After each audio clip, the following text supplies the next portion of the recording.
Hey guys, Raven here reporting for Kids First. Ender's Game, based on the best-selling book by Orson Scott Card, is a must-see event. 50 years after an alien race tries to colonize Earth and millions of lives are lost, the international military continues to strengthen their forces in hopes to prevent any future attacks.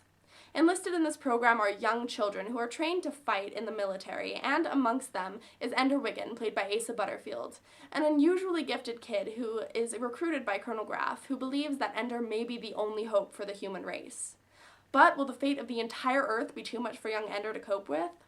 I am absolutely in love with this film. Not only is it visually breathtaking in IMAX and 3D, but it also has so many emotional layers. The cinematography and CGI are absolutely flawless, and I love the fact that the child actors don't have any obvious makeup on. Since they're only children and are playing children in the film, the makeup artist kept them very natural looking, which isn't something that you typically see in movies nowadays. This film is so emotionally intense. When it was done, I was absolutely speechless, and it's only 2 hours long, and I could have sat in the theater for so many more hours.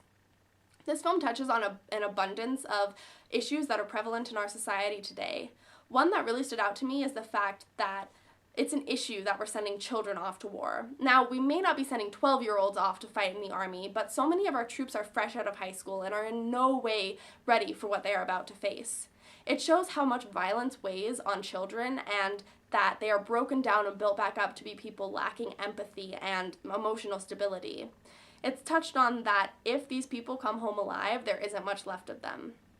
Another topic that was addressed that is a big problem in our culture and society today is the fact that violent video games are completely desensitizing our generation to the real-world issues of violence. In this film, the recruits are trained by using video-like game activities to test their ability to control a space fleet, and they're not being able to fully understand what they're doing and how it's affecting the world around them. One last thing that I really loved about this film is the fact that there are so many different cultures incorporated into the film, and it doesn't just surround the US customs that we're used to seeing in films. I give this film 1,000 out of 5 stars because I think words can't describe how incredible it is.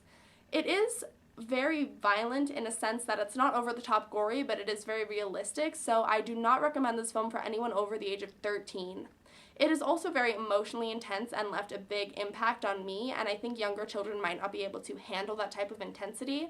But I think if you're over the age of 13, you should absolutely check it out, even if you're not necessarily into sci-fi films or futuristic movies, because Ender's Game has so many levels that I believe that there's something for everyone. So be sure to head to your local theater today and check out Ender's Game. Thanks for watching. See ya!